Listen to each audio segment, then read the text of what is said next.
was mentioned earlier in the show, we are talking about the Bob Lightburn Holy Saturday Classic. And joining us to tell us more about the half marathon is Ian Gray, who's the organizer. We're joined by Bob Lightburn, historic long distance runner, Fred Usher, who's one of the competitor, and Darwin Rayburn, who is the coordinator. Good morning and welcome. Good morning. Thanks for having us. All right, so we have a brand new opportunity in terms of getting out on Saturday and enjoying some sporting event. Ian, tell us a bit about the race itself, the marathon itself. Well, actually it's a half marathon, and this is an old event. This is 54 years old. Wow. The tradition is that it used to take place immediately after the start of the cycling race. So Mr. Lightburn won the initial one 54 years ago, and he has won 4 consecutive, so that is why the race is named after him. Yeah. But I'll let Mr. Lightburn tell you a bit more about the background of this event. Yes, what we are trying to do now is to promote it, to bring it back to the Holy Saturday time when they're cycling. We found out that the crowd is out there ready to witness the start of the race, so we entertain them by holding them there for the marathon. And now we have 2 shorter races which will finish within 10-15 minutes or so. Now this race started, like Ian said, 50-something years ago. There was a guy who ran. At that time we didn't have a half marathon. We had, everything was in 100 yards, not meters like now. We had 100 yards, and then we had 200, 400, a half mile, a mile, and 3 miles. He was good in the 3 miles. So he migrated to the States. This guy's name was Carter. And then he spoke to us and said, well, you know, let's get into this. He went there and saw all those marathons running. We said, we can't handle a whole marathon. We could take. So we started with the half marathon. At that time, the army was here. The British soldiers were here. And they had good athletes with them. They brought a guy from Belgium who was very good. Well, I guess what affected him at that first marathon was the heat. Because me and him, we stayed together almost all the way. That all the army assistants were giving us supplements and all kind of things during the course of the race. Got to know my name by the Belizean crowd that was there, because at that time they followed the race on bicycles. Hundreds of Belizeans followed the race when we first started. And that was the first race, 54 years 54 years ago. 54 years ago. What was it like running the first marathon, especially since you said the competitions were much shorter? What we want is the kids to be training, because at that time we trained all year. I have a picture here showing you we had competition then at MCC grounds. September. That's on the 10th of September. See the crowd that's on that side alone. That's only on in the bleachers. Who's the runner picture there? That's me running. Him winning. Winning the mile. With the big smile. Wow. So we need to get back that. Take it over. We need to get that crowd back. And I think the last marathon we run was 11, right? 2011. We made an attempt at rebirthing it 2011. Okay. It's been off and on, sometime in between off and on, but the last attempt was 2011, and then we come back this year with much more support. So we're hoping that from here on, it comes back to this tradition. What has been the challenge? What are the challenges that you've had in terms of keeping it going consistently? Well, there's people with the drive. I mean, people who love the sport and want to come out and do it. I mean, most of the times people think it's Easter, they think vacation. This race is a lot of work. Nobody wants to do the work. So the dedication, the time, the energy, and sometimes the finances.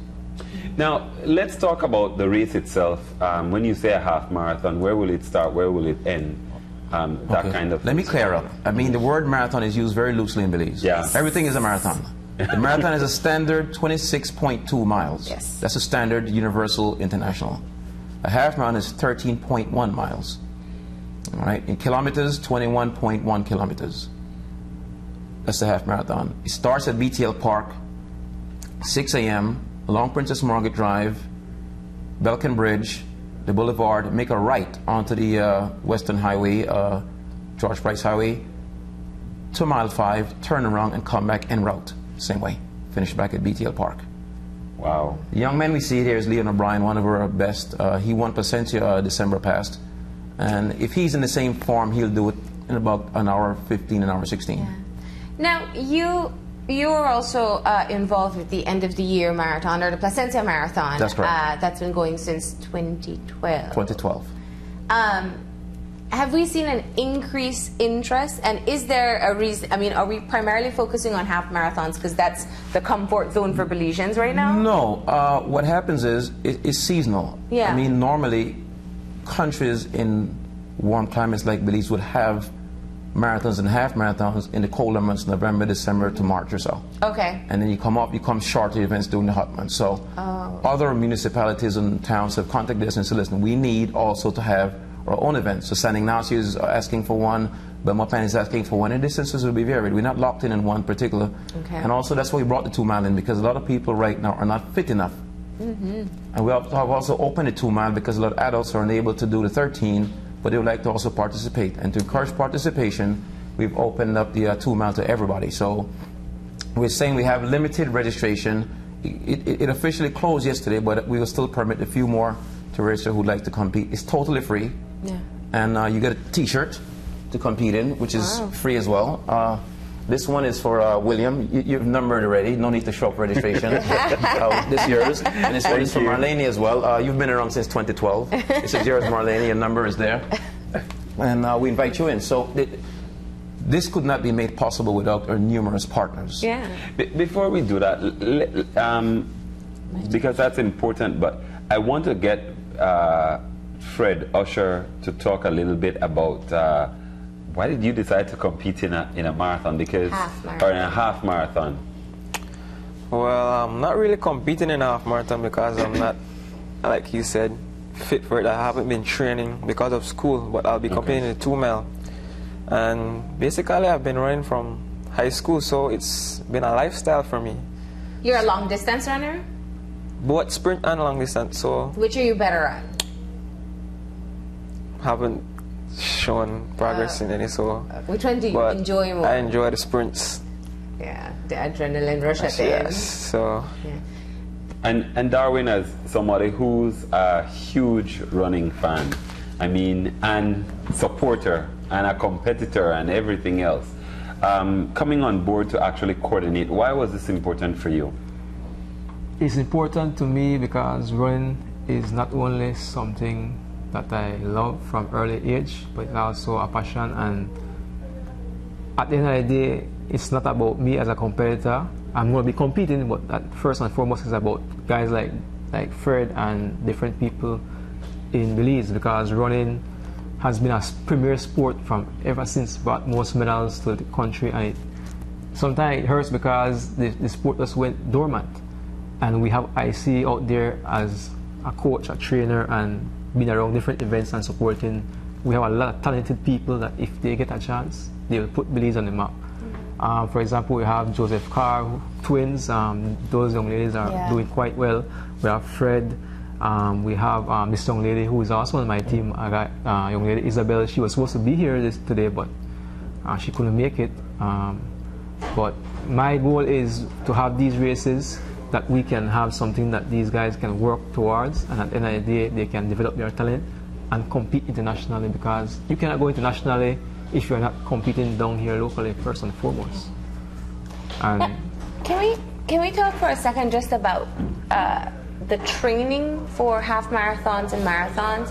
How important, and I want to come right back because that was one of the things you were mentioning, that people should be training year-round, Mr. Bob. So let's talk about what the best regimen is if you really want to be in good condition for a half or full. You want to be in good condition. Okay, let's say we're having a Holy Saturday race. But you want to start to condition your body from the year before. You go to the gym, you do, in our time we didn't have much gym, we had swimming. And then you do track work. Now my training is like, say 3 months before the race, I start to get my miles equal. You start maybe, if you're not too good, maybe a 7-minute mile. You go out one day, you do 2 miles in 7.7. when I am at 6, when I could do 10 miles in 60 minutes, each of them 6 minutes, then I know I am ready. But you can't do that in just a month or two. Yeah. Or don't just say don't just wake up the day of the half marathon and say, I'm going to try it, or I'm going to do it. What you do on one day, you do 2 miles, you go 4 miles, and then you go 6. You come back, you go 4, you go 8. I never run the whole distance. I was going to ask you that. Do you work yourself up to running 13 No, not the 13. marathon? 10 miles. 10 miles. And I've done that for years, just like that. Once I could come to my 6-minute miles, I have my stopwatch. And each mile, 6, 6, 6, 6, 6, like that. It's not like the cyclists how they're riding and watching each other. We say, let's go. Yeah. If you could stay there, you stay there. And that was the first race with the soldier. He was very good. He paced once, and I paced. We don't ease off. We just kept that pace.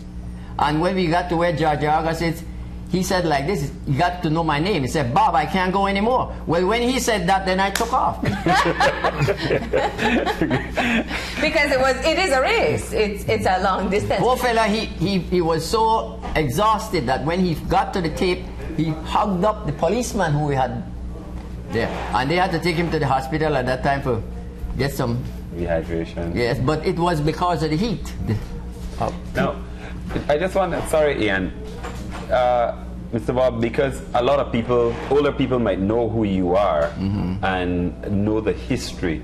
What has been the driving force for you to continue running for so many years? My grandfather was an athlete, my father was an athlete, my older brother was champion, and what I saw with him, he didn't train. He won sometimes and he lost sometimes. So I say, I'm not going to lose. The first race I ran was in Edwards Park, we were calling the place. Me and the guy ran dead heat. It was a guy Coleman for a mile. That time you had McKeezy, you had Moody, you had Catus. No, Canton was sprinter. Then you had Nari Main was one of the guys I beat in our first race. They were good at 800 meters. But I've trained and trained. I did something that most people wouldn't believe. I beat 6 Guatemaltecans one day. 2 in 800 meters, 2 in a mile, and 2 in 3 miles. Right in MCC grounds.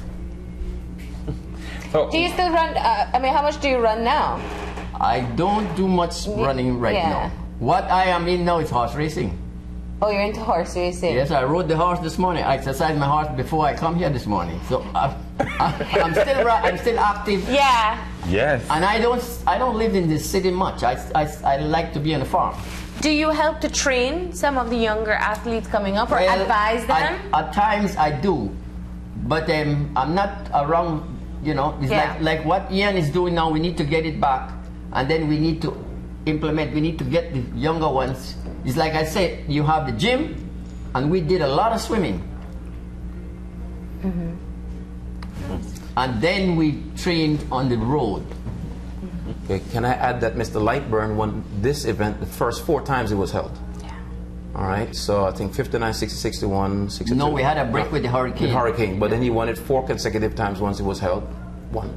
But the time he established then, only about 2 or 3 people have run faster since. I run the first 1 hour marathon. 13. The first marathon was in 1:18. The second marathon was 1:17. Then we changed the road. We went on the northern Philip Goldson. I ran that in 1:15. Then we went back to George Price and I ran it in 1:13. But I might have heard maybe one guy. I think I heard that who come from. I think well the people who would be Eugene Mushler, Joseph Carr, Paul and Bellard. They'll be the only 3 in the last 54 years that came equal it or came close, maybe broke it. But apart from 1:13. 1 hour. Yeah, 73 minutes, 13.1 miles. It's moving. It's moving. But you got to be, like I say, you got to get on your time. You got to just... You have to train for time, not just stamina. Now, a lot of long distance running has a lot to do with your mental state as well. Yes. Pushing your own self beyond the pain, yes, that's beyond the exhaustion. Because everybody says you can start strong, you can hit a good stride, but usually it's the last couple of miles where you start, before the end, that you start to feel you need to push yourself further. Is that true for you? Yes, but there are little techniques in the thing, because like I said, the first marathon, my dad was standing by, and he pulled a May plum, green plum, and he gave one of the cyclists to give me. Put that in your mouth, and you just squeeze on it a little, and that will bring you saliva. That would sort of give you, because that's what you need. And then we had, you get service. A couple miles before the service closed, you just give yourself that shock with a bucket of water or something like that. Did somebody just throw that over you? For you guys, what's it like to keep yourself? Because it's an individual sport. You need to push your own self. Well, I know Darwin was helping with Relathon, and I saw him run. How many miles you covered on Sunday? 35, about 35, 36. But what is it like for you when you're doing a long distance run? Well, to me, it's man over matter. My body says no, but my mind tells me keeps going. Yeah. So I continue. Like the other day, I was training with him. We were on a hard pace, and I felt it, but I said, don't give up. So it's very hard to stay at a certain pace. With training with this guy, it's especially hard. Well, for me, most of it comes down to my mental. Because, especially, for example, like what William said about Relathon, every year I help train the females, and I also go with them on the road from Belfast to Belize. I will tell you, with Relathon, it's a lot about mental, because, trust me, when you're on that road and in that sun hot for so many miles, your body wants to shut down and wants to say stop, but at the end of the day, this is where it comes down to it, you know, and that's what carries me most of the time in my races, the mental. I mean, because like he says, he's a part of my team, because like I said, we have a team, and with my runners, what I try to do with them is to get them mentally and physically also, but also reach them to a point where I push them that they can go beyond that on their own, so that they can get the feeling that, okay, I can do it, I've been there, so I can go past that. But Fred, you come from a background of cyclists? Yep. Yes. So what made you switch into running? Well, basically, I just loved it from my small run about for high school, primary school to high school. I saw it as a means of getting physical, because basically I'm not as talented as my dad, the cyclist. But he's a very good runner, and he was so I have the stamina endurance I saw, because I competed in a couple races. He had like in mothers there in 2012, 13, and it just became a lifestyle for me. So I didn't start cycling in my background, so. But you're still an athlete, yeah. Yeah. Can I add that long distance cycling and long distance running is the same? The training regimen is the same. If he decides to come on a bicycle, there'll be no difference. Yeah. A lot of our cyclists don't run, but most international cyclists run a lot of long distances off season. Those two sports go hand in hand. And this young man, like I said, I vision that in the next couple of years, once we continue on this trend of having races, he's going to be a force to be reckoned with, because he's very good. He was going to run the 30.1, but me and him sat down and I told him that it was too close of a time, and best he does the 2 miles, because he can run the long distance, but at the same time I want him to do his best in it. So he's good for the 2 miles, but the next half marathon, trust me, he's going to be right up there. Well, you know. When I hear Mr. Bob talking about 6-minute miles consistently, I know what a 6-minute mile looks like, and that's not easy, especially to sustain it for 13.1 miles. Yeah, but if we run a mile, you should be able to run a mile in less than 4:20. I did 4:08 for a mile. So, you know, when you look for 4 or 6, you're relaxed. You're supposed to be relaxed. Can I add to Mr. Lightburn's background? he represented Belize at the Commonwealth Games in mid-1950s against the top Australians in New Zealand. So at that time, he was world class. We need to understand that you had, for example, high jumpers, Mr. Burgess, and they were world class athletes. So at his best, Mr. Bob was a world class runner. So if he ran 4:08 at that time, the mile was about 4:03, 4:02. No, they were, believe you me, they were like just clipping 4 and little under. Because the 800 meters, I did 154 and they were doing 140, but those guys were good. Believe you me. The first game we went to was Caribbean Games. That we fit in. We matched that because I ran 4th. I was spiked in that race by a guy, a Jamaican. You were what? Spiked. The guy cut me, cut cross. Cut, you know, when you're running, even the 800 meters is going pretty fast. That's 2 laps. But you're going pretty fast. So when you stay position and then you try to move up. So that's what he did. He moved, but then he moved same time I moved. So what he did, he will run right on top of me. You stay in your lane for the first lap, but then after that you break lane. So I love that, and you brought several other photos as well. I had what? No, that's what I was. Bob Lightburn. You still are Bob Lightburn. you're the legend now. Towards your face. Wow. But we enjoyed athletic sports in that time, and this is what we need to bring back. We need at least to bring back the 10th of September. We did enjoy the 10th of September because the days before we're not even in the crowd because 1 o'clock we're going to be at the MCC grounds. So we need to, and then we run all the events. Now we had clubs. That was interesting because police had a club. We had Adidas, and then you had different. Yeah, discussions are underway now for September this year, so we want to revive that event as well. And I was going to say, I find a lot more people are interested in running now. I don't know if they're doing the proper technique or if they're getting coaching or what. What would you say to people, especially looking forward to possibly having September races, about getting clubs formed? Because I don't know if people think along the lines of having a club of runners unless they're already associated with the sport. In the past, you used to have business houses or companies associated with your own clubs. And I think that's better because then that business establishment can manage and oversee how their monies are spent and how it's going. Yeah.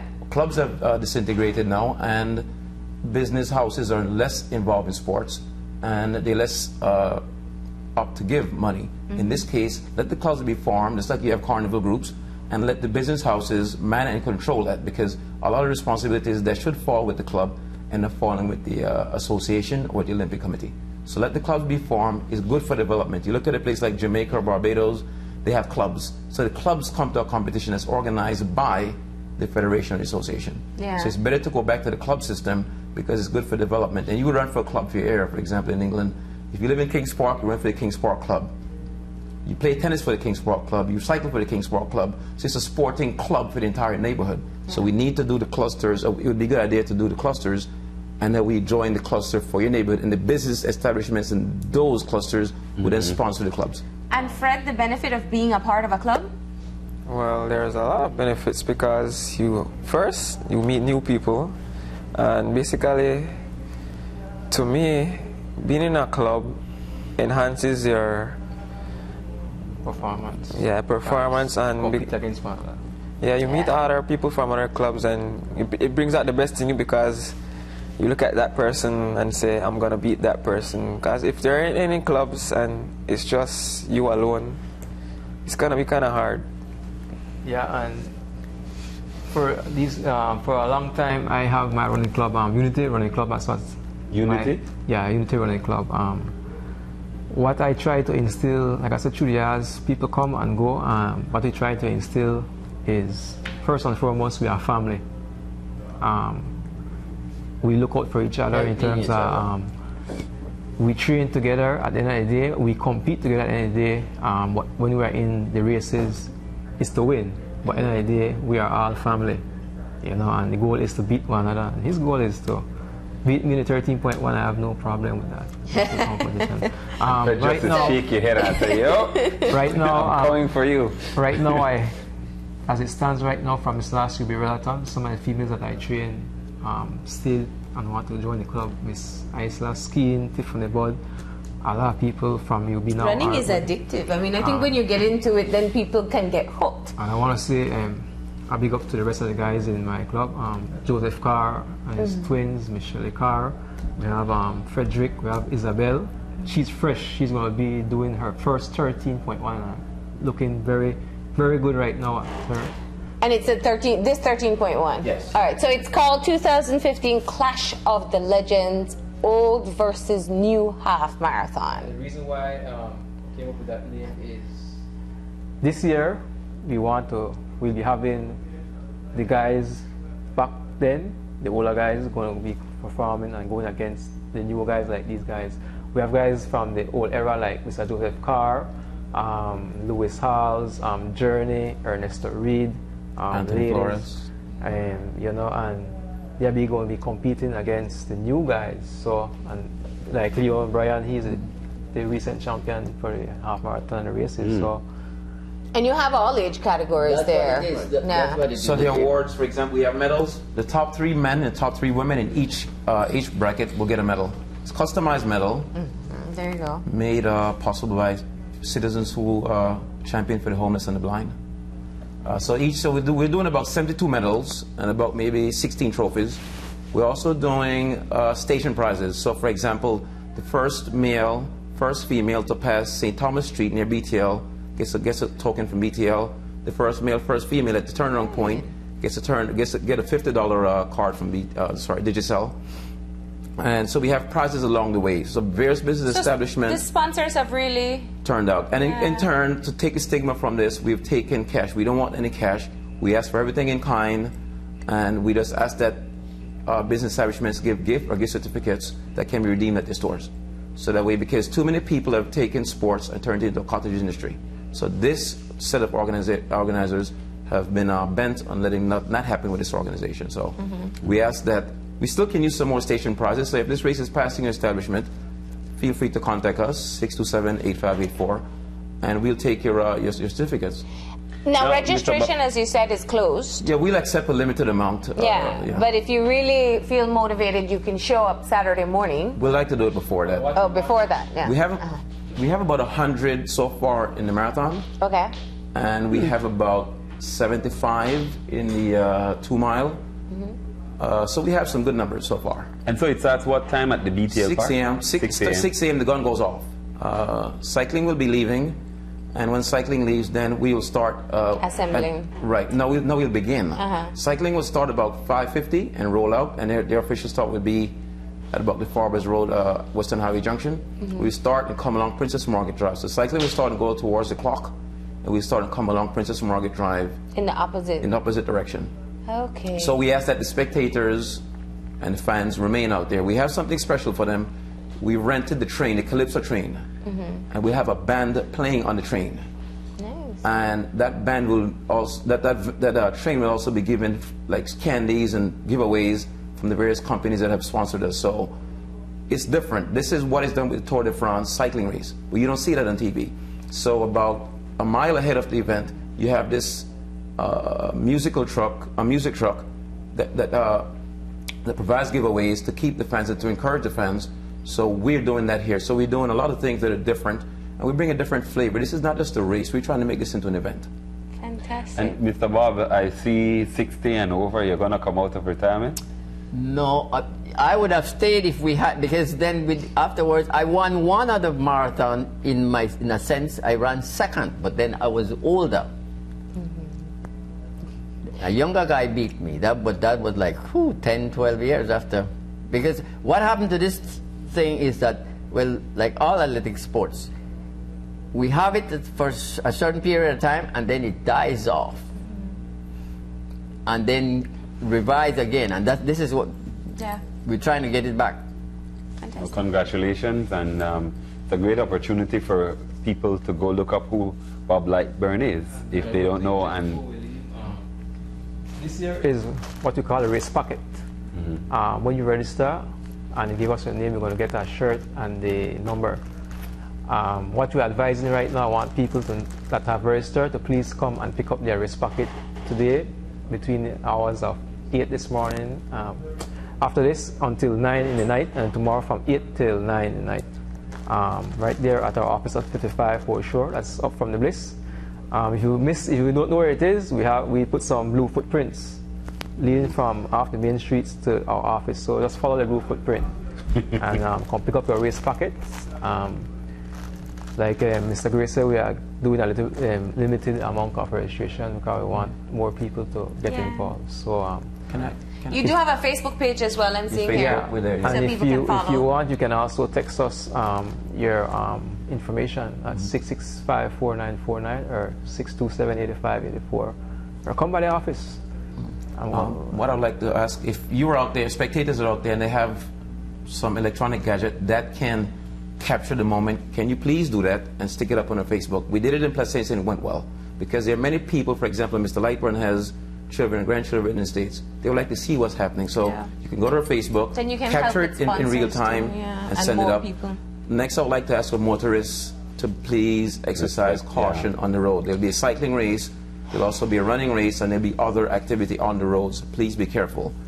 This Sunday past, Jesus Mai and Kenny Duncan, who were training for this race, and they're also members of our national team, were knocked down on the airport road. No fatalities, but they're injured badly. They won't be able to compete this weekend. So we ask that motorists please exercise caution during this holiday season. Yes. Thank you very much. Well, best of luck. Thank you so much for bringing us, letting us know about this event, and bringing, of course, Bob, so we can get all this history. Definitely a wealth of knowledge there, and I think definitely if you're going to be happening in September, we'll probably see even more people out there then. We'll have more activities before then. Yeah. Thanks to all the sponsors, supporters, providers. Thank you. Okay. And I get to hold on to this. It's just honorary. No, I'm kidding. No, at some point I'm going to work for it. That brought a huge smile to Mr. Bob's face. All right. Thank you guys for joining us this morning. And this is really fascinating. Thanks for having us. All right. We're going to go ahead and take a break. And when we return, it will be to talk about the Hopkins International Paranda Fest. Don't go anywhere. Open your eyes. Hit Paranda note after these messages.